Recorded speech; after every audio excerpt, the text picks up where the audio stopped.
But so if your audience already understands the 70-20-10, then you can use that and to get caught up with what the numbers are or are not. The goal is, performance. And so what is that exactly and how is that measured? That helps you establish those goals.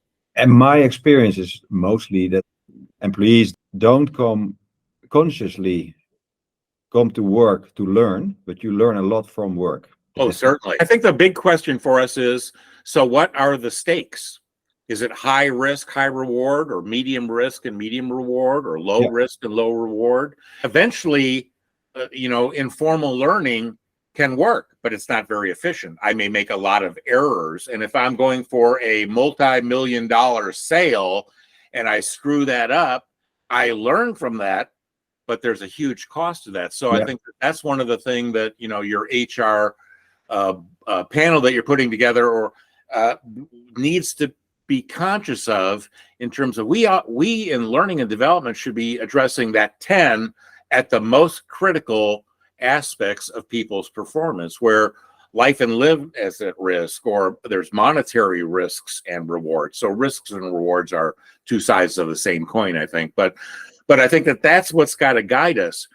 But in my experience, most of the formal content that I've seen from all my client organizations, most of it is on low risk, low reward content, things that didn't need to be formalized, but it was just easy to do. And so we did that because the hard things, the difficult things, the high risk and high reward, well, that's scary. And if we don't have good methods to adequately address high risk situations and help people learn and master them so that they minimize or eliminate failures, well, then we default to the easy stuff because it's, the things with broad audience appeal. We do a lot of education and we call it training, but it's really not training. It's really education. We're informing people, they learn things, but we haven't taught them how to apply it.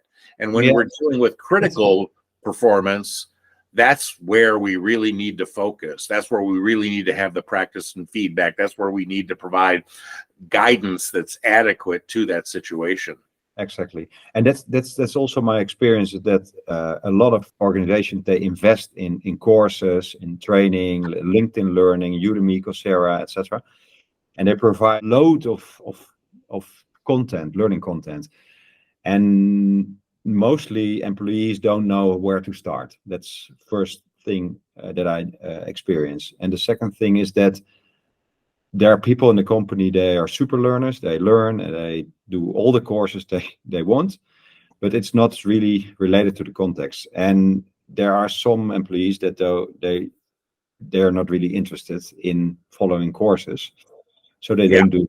And what I see is that most of the organizations, they offer those kind of content and expect that that employees are engaged to learn, but then it stops because there's no connection with the context or the situation or what you explained. We do the 10 and we do it partial. We don't do it completely. We give people information and education, but it's not training. We don't teach them how to apply that. So companies have bought huge libraries of generic content, all with face validity. But if you look at it, it doesn't have the performance validity, but we can help our clients with that. We can bookend generic content and tell people up front, this is what you're going to go learn.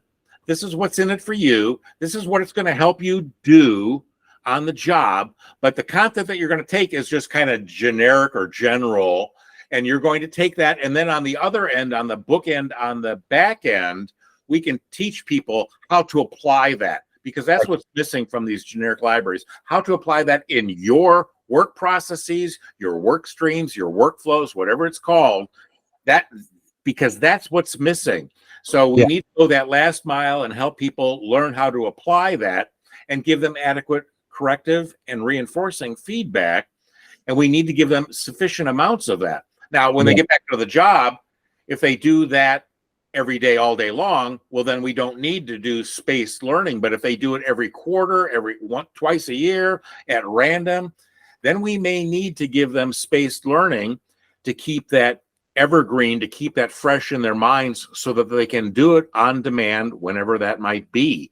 And so when we do our analysis, when we look at the performance, we look at the knowledge and skills that we're trying to help people, the behaviors, the competencies, we need to understand how that plays out in that learner who is a performer, how that plays out in their world. What is that context? How often do they need to do that? The learners, what's the variance? Because some people may already know a lot. Some people may know just a little. Some people may not know anything at all. Yeah. And that's what we're contending with. And we're trying to create one size fits all content for all those situations where the learners and their incoming knowledge and skills, their prior knowledge varies, when the performance that's expected of people varies.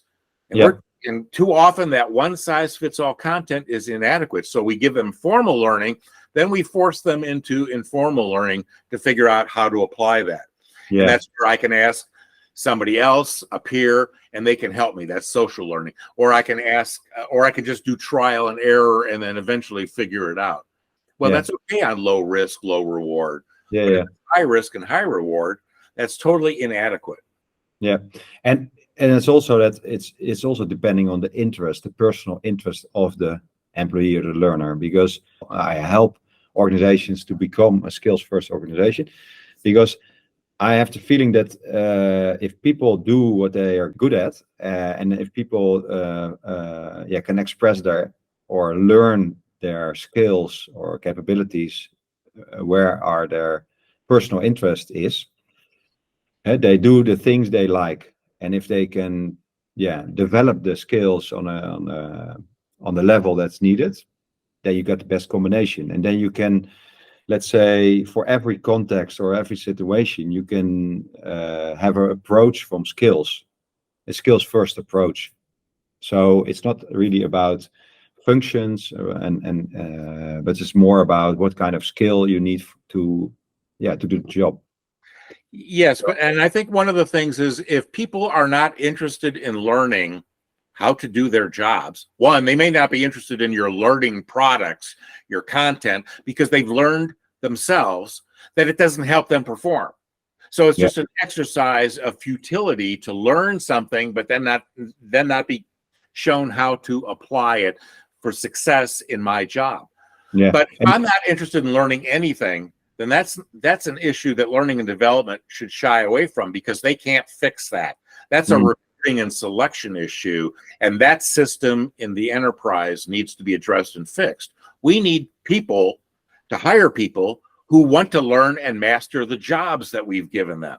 We need to provide opportunities with them to grow and develop and take on new challenges and such, and perhaps pay them more. But so we cannot fix somebody who is not interested in learning to do their job. We've got the round peg in the square hole, and that's unfortunate. We may need to find them a different job, something that they would be interested in learning and mastering, or we need them to go seek happiness elsewhere. Absolutely. But it occurs a lot, in my opinion. Oh yes, it does. We've misplaced people. But if you take it more from if you, let's say, take it broader, so not apply for the job or perform the job, but you talk about the job to be done, or you translate it in tasks and jobs to be done.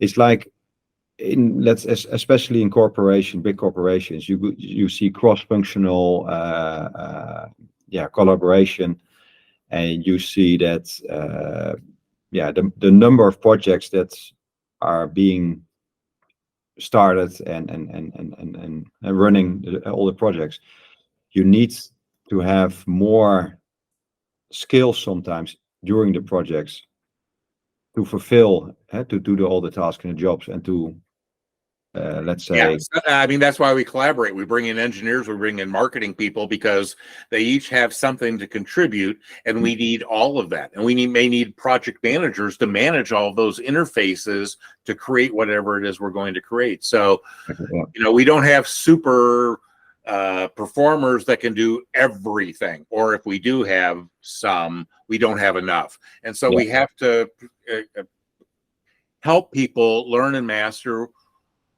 what is needed. It should be pull, not push. The performance, the jobs to be done, the performance to be done should pull people with the right skills. And if we don't have people with the right skills, we need to give them the skills that they need to be successful in playing their role.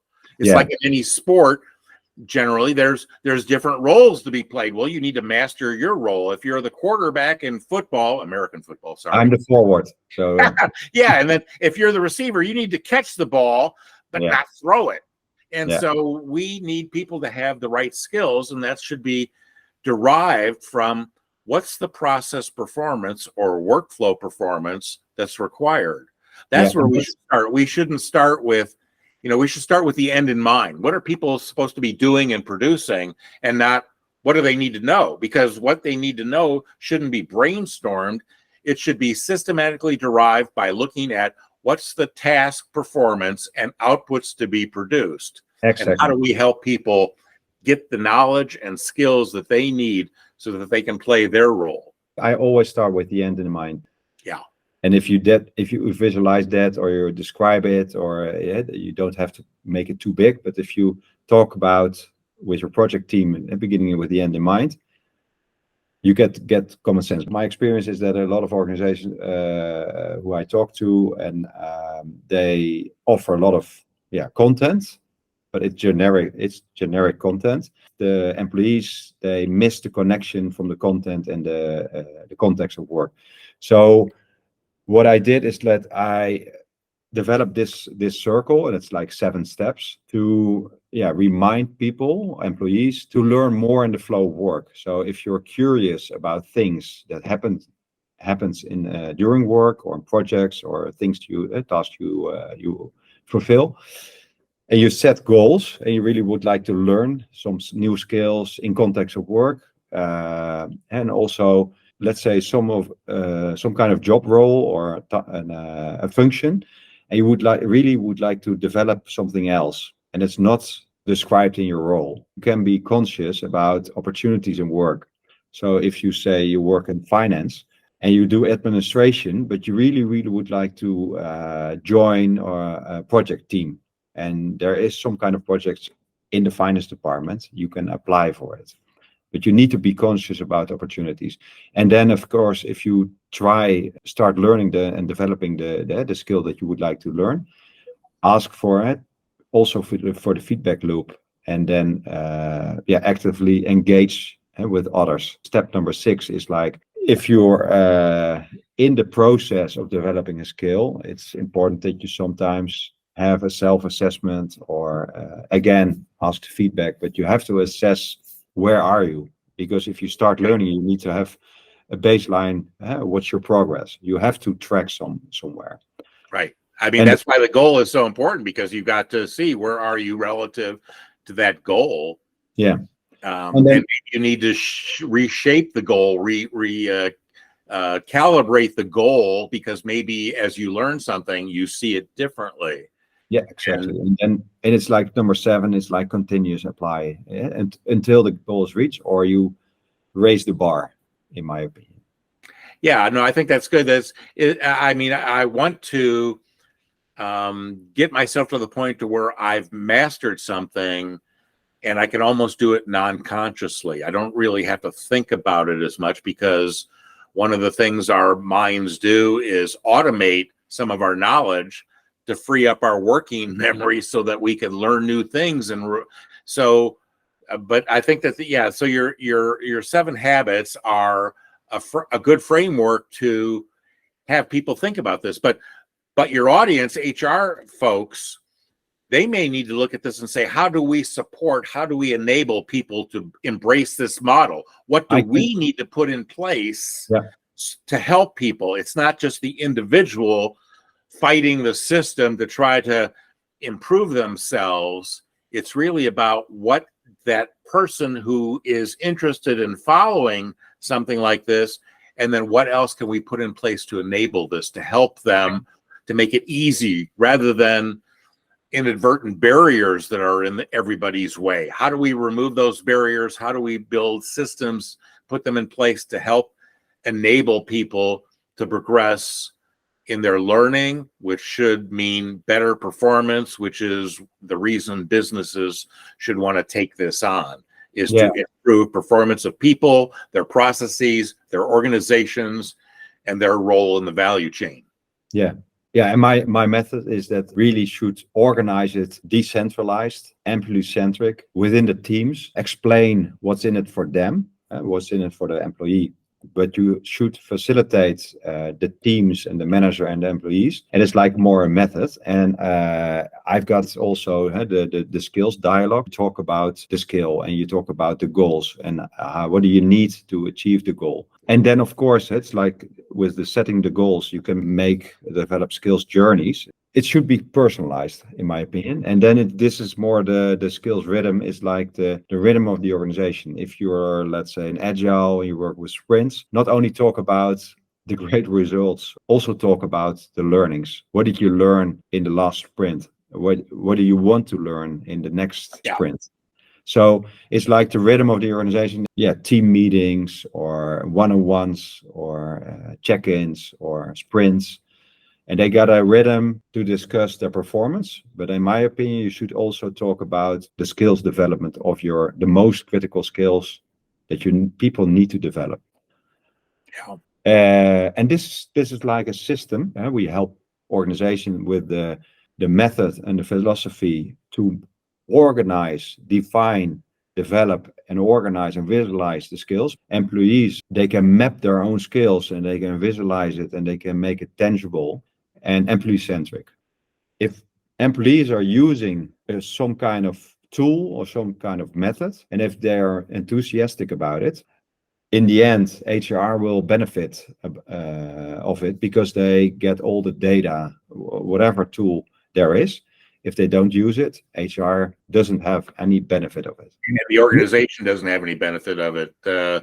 Exactly. So I think that HR has a role to play in this, but to me, the fulcrum for leveraging performance is the supervisor. Now, it may be a team leader, it may be a peer who's been around longer, but there's somebody, because when I'm brand new to a situation, I may not know what I need to know, what I already know, and what I already know that's not correct. Yeah. It may be correct in one situation, but is not correct in this next situation. So I may need some guidance. I can't self-assess depending on my background, what I already know. If I already know something, if I've been working on a team as a financial analyst on some project team, I may be able to take on another role in that team because I see what they do. I understand what they do at the beginning, in the middle, and at the end of the performance cycle, the project cycle. And so that's familiar to me. So it's not a big mystery. But if I'm dropped into that and don't have any experience with that, I may not know where to start. And that's where I'm going to need some help. And generally, you think of the team leader or a supervisor being the person to help Guy figure out what is it that he needs to know, be able to do. What's he need to know to be able to do that? And where is he now in terms of those things, those critical knowledge and skills? Where is he? What does he already know? What doesn't he know? And then help build the plan to go forward. Yeah, it's a good example. If we take one skill, essential human skill or soft skill, or whatever you would like to call it, it's like problem solving. Very important for every human being, personal life, professional life. You need to solve problems or challenges, tackle challenges, etc. So it's like if you understand the basics. So it's like, again, the content or the awareness of how could you tackle or solve problems, basically. And if you then take it further, okay, how do we solve problems in this organization? Because if you work at SpaceX or you work health industry or logistics, it's like, hey, you need to have perhaps a different method to solve problems. But you need to understand what kind of mechanism you can apply to solve problems. For example, for a company is really important to a master in problem solving. You should assess that periodically, and you should help, of course, with the basic understanding of problem solving. And then you should, with the supervisor you explained, you should monitor how do our people solve problems, and what do you think of, and what do we think about it, like the management or C-level, and then you can track it, and then you become as a company as a whole. In the end, let's say 1.5 years, 2 years, you can become better in problem solving. Yeah. So problem solving, people talk about soft skills, and what I learned back in the mid 80s is that soft skills are really hard skills out of context. So problem solving in one context is different than in another context. In one context, I may be expected to solve that problem all by myself. In another context, I may be expected to solve a problem or meet an opportunity in a collaborative environment. That's different than doing it all by yourself. So how this play, it's like active listening.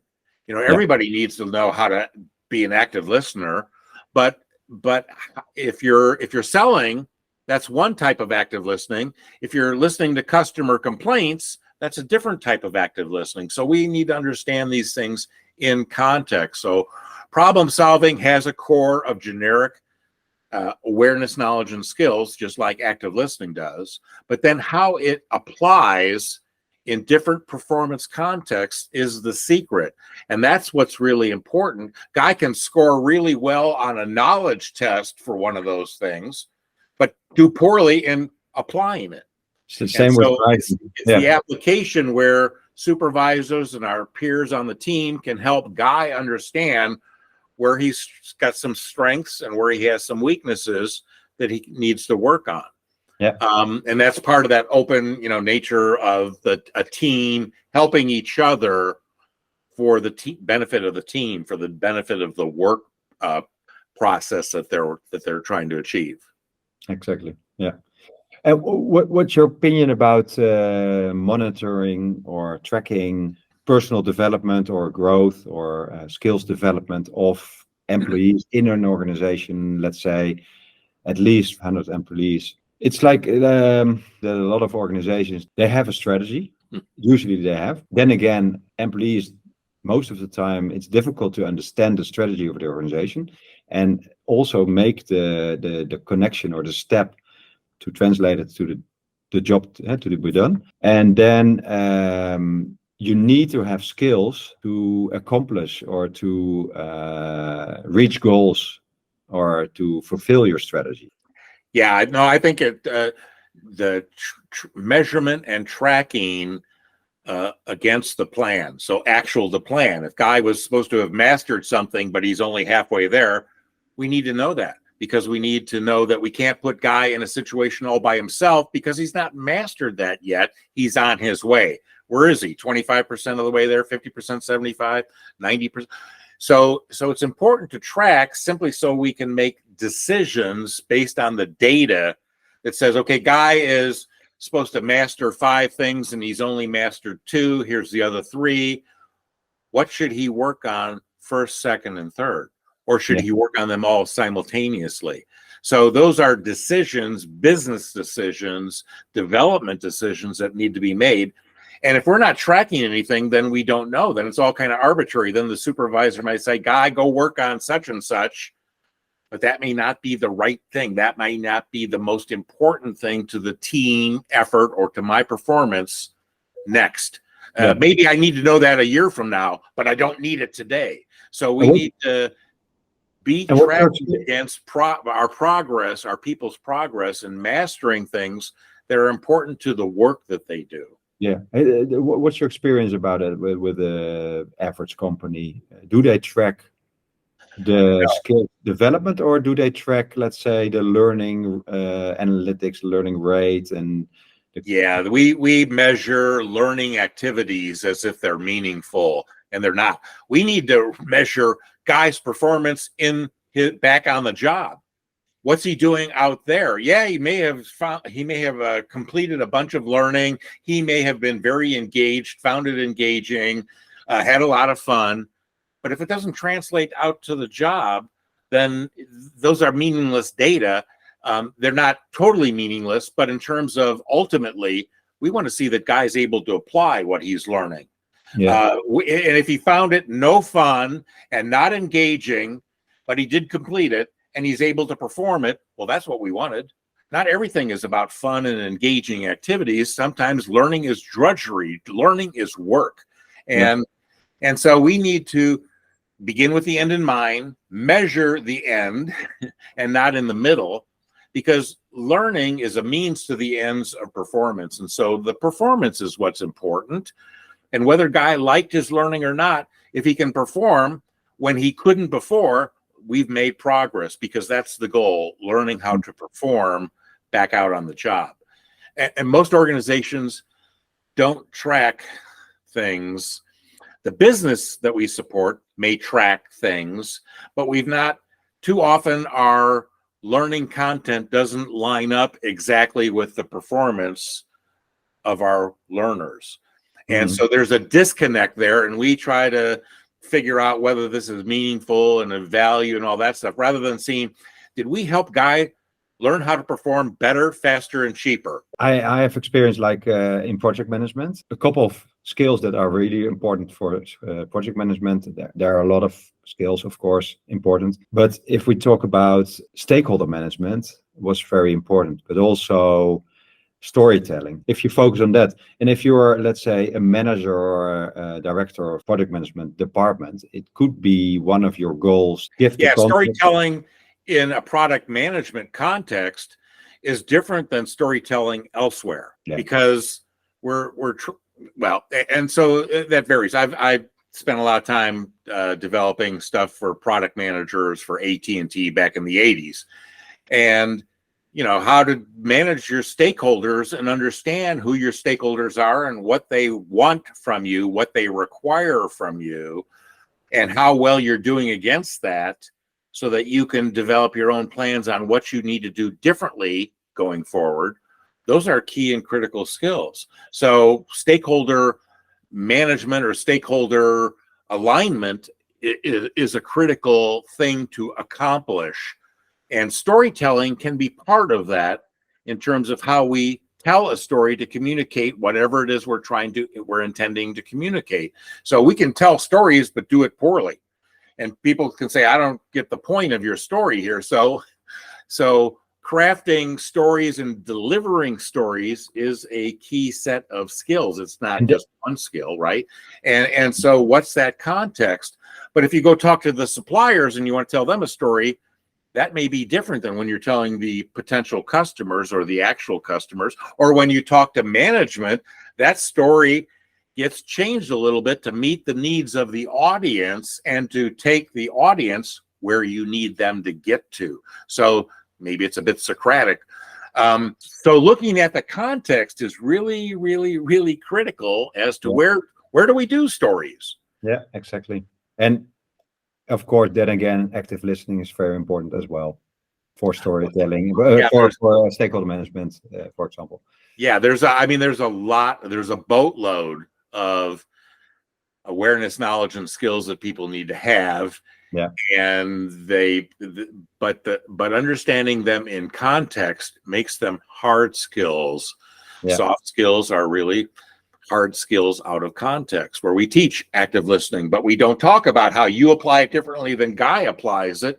And that's really where the rubber hits the road, and where we would measure success, not in some test or quiz or something, learning context, but basically back out on the job.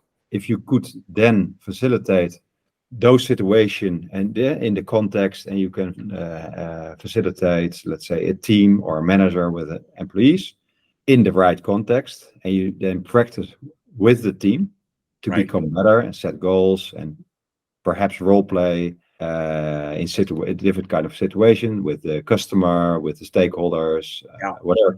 Then you can really develop slowly the skill and become better. And some are, of course, better in developing some kind of skills than others, and they need to practice more or harder. Right. I mean, that's just it's like sales teams and marketing teams practicing and practicing and practicing making that sales call on a customer, on a prospect. And so they practice those things, and they may give me a small part of the presentation, but not give me too much because I'm new, but I've got to learn and learn how to do that in context so I can practice back in some room, conference room someplace. But when we go to the customer site, that's when it's live. And that's when my peers on my team can give me feedback about what I did well, what I need to improve on exactly for the next time. And that helps me. But then maybe I need to go into some conference room back at our headquarters and practice there in a safe environment. And some people already have a lot of the foundational knowledge and skills that they need so they can learn more quickly than others. Some of the research that's come out recently has talked about how the foundational skills that people have really help them. And if we're not addressing those foundational skills, then learning something that's more sophisticated and complex is much more difficult. And other people learn it quickly, and other people will learn it much more slowly. But that has to do with what they brought their prior knowledge and skills to that learning experience. Natural born talents. Yeah. Interesting discussion, Guy, again.